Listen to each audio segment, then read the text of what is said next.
So far we've seen the Pure Land tradition in China, the Zen tradition in both China and in Japan. And they're very different one from another. One is devotional, the Pure Land tradition is devotional and communal. The Zen tradition is more austere and meditation based.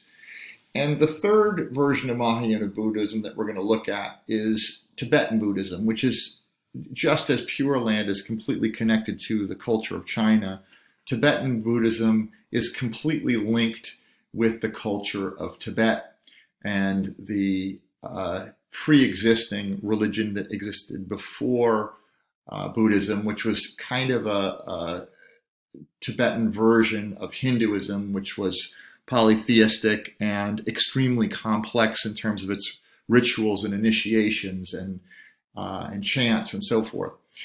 But probably the most important and distinctive element of Tibetan Buddhism is the importance of the oral tradition and the oral transmission by lineage. Lineage basically means that there are the wisdom is passed down from a teacher to a student.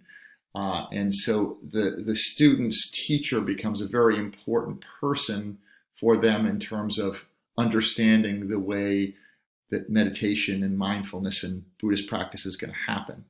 So a little bit like Zen Buddhism, it's not so much only about the Dharma as laid out by the Buddha, but the Dharma as understood by the teachers that you have, but also their teachers. So it's how that wisdom gets reinterpreted as it's passed down. Now, as you probably know, Tibet was invaded by China in the late 50s. And so this has been a religion in exile for a long time. And the Dalai Lama was in his 20s when this happened and has been living all over the world, primarily in North India, but traveling all over the world, spreading Tibetan Buddhism. And it's one of the religion's aspects of Buddhism that's expanding most rapidly in places like the United States and Australia and Europe. So interestingly, Tibetan Buddhism is becoming more and more embraced by non-Tibetans, and as the Tibetans are forced out of their country and forced into secular society in Tibet itself, the religion is dying amongst the Tibetan people, sadly. So it's just sort of this interesting transition that the religion is going through. Now, Lhasa, Tibet, is the central monastery, and that's the monastery where the Dalai Lama was originally the lead teacher. And so if you imagine that filled with monks, in the heyday of Tibetan Buddhism, about a sixth of the entire Tibetan population were monks. Men and women, boys and girls. It was very common to see monks, and there would be monks in the cities, and there'd be monks up in the mountains who would be on retreat. So a little bit like Theravada Buddhism, the role of the Sangha is important in Tibetan Buddhism. Now, if you look at the lineage aspect, the Dalai Lama, or the ocean of wisdom, is the primary teacher so he is teaching Buddhism to all of the people of Tibet. So he is a little bit like a king and a religious figure together. So Thupten Gyatso, who died in 1933, was, when he died, there's a whole process of choosing the Dalai Lama, and some of you may have seen this before, but basically what happens is the monks from Lhasa will go out into the countryside, and they'll bring the objects of the previous Dalai Lama, things like what he had on his bedside table or any objects that he gravitated towards. It might be a certain object of prayer, might be a certain Buddha that he was connected to. And basically they would take these objects and they would bring them out to the countryside and allow children to play with them.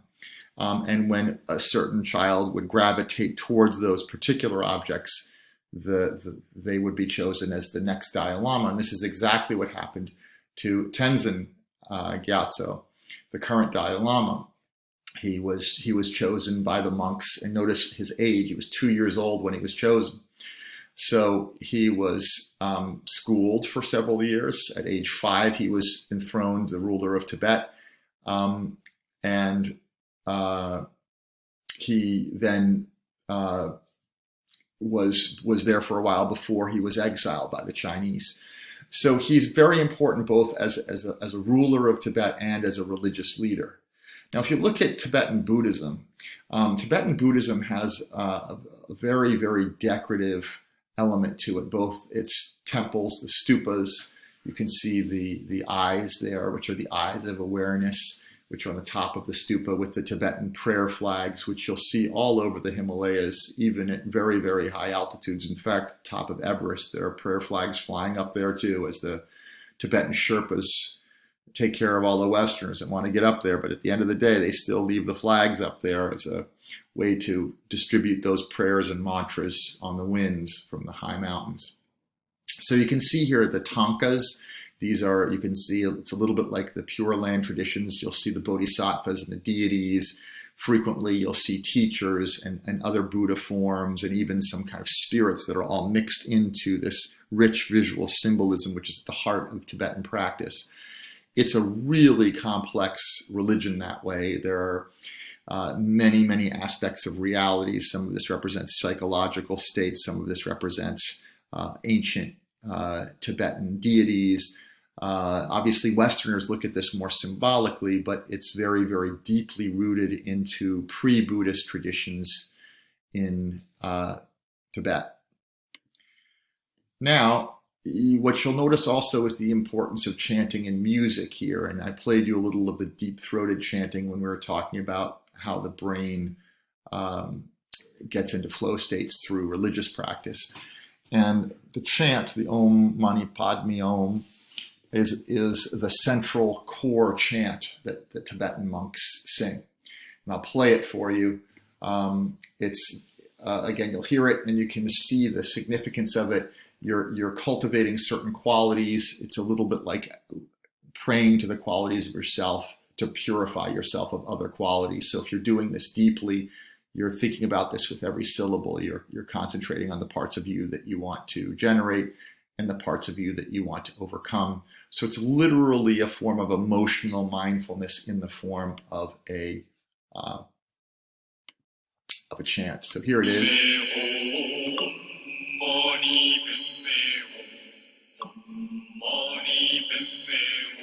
You hear the little ringing of the bells there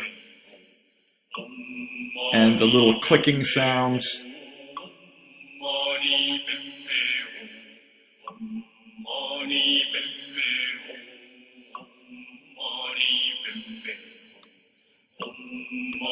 Okay, again, this goes on for long periods of time. We also heard the throat singing and the sounds that the Tibetan musicians play. You'll hear a kind of a cacophony of sound. It's not really musical. It's more like a sound of chaos. And so the Buddhists will move between harmony and these multi-harmonic elements of their chanting with this kind of chaotic sound. It speaks to the kind of the ever-changing nature of the mind and the kind of the distractions of everyday life, if you want to think about that way, and then the settling in of the sound. So I want you to think about this distraction moving into concentration through the music of the Tibetan monks.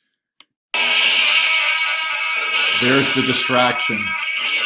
You can hear the big horns blowing, cymbals crashing.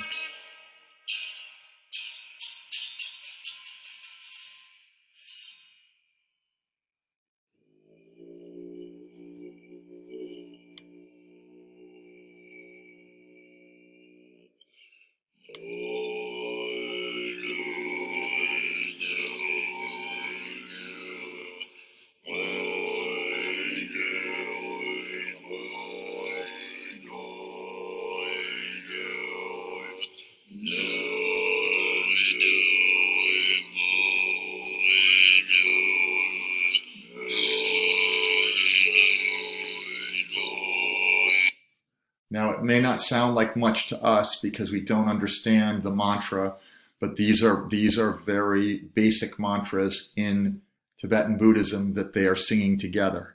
And this also, again, long periods of singing and meditation.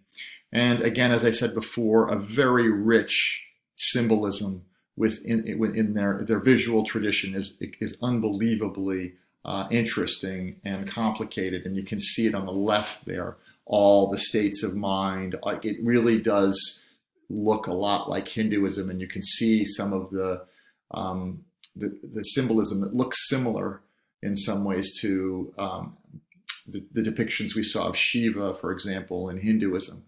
So again, very, very complicated. Another thing that the Tibetans do, you can see the Dalai Lama in the back, the monks there designing mandalas. And you remember that a mandala is a form of spiritual practice where you're designing something that sort of stands for an internal state. And monks, usually working in teams of 8 to 10, will work on these sand mandalas. They have these little metal tubes that they use, and they're literally, it's almost grain by grain. They build this thing usually over the course of 2 or 3 days, working 24 hours a day in shifts. And then, of course, because of the idea of impermanence at the heart of Buddhism, they will play that kind of loud, jangly music. They'll do the throat chanting, and they will symbolically destroy it and throw it into the water, which of course horrifies Westerners who see this as a destruction of a perfectly good piece of art. But for them, it is a religious practice. It's about creating something beautiful and then showing non-attachment towards it. The other thing that Tibetans are famous for is their understanding of the states of consciousness that exist around dying. And they practice dying in their meditations. So they visualize near-death experiences. They have incredibly well-developed rituals for the process of dying. And it's interesting that many Westerners, it's something that we run away from. We're afraid of death, so we don't focus on it at all. And when we get to the point where a family member is dying, we often look for things and ways to help them in their process out of their bodies. And the Tibetan Book of the Dead is a very common book that a lot of Americans and Westerners consult around this because it speaks to the states of mind, the states of consciousness, and the process of dying.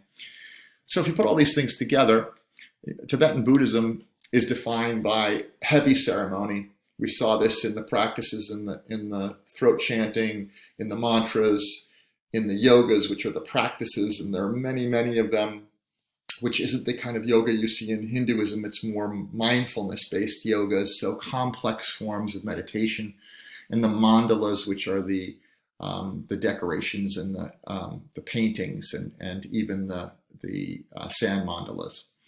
The importance of the teacher, the Lama, and the oral traditions, which we talked about, the central significance of meditation, the importance of death and its relationship to life, and overarchingly the supernatural and metaphysical emphasis. There's a lot of supernatural elements to this, things that make it, again, a little bit more Hindu-like in that sense.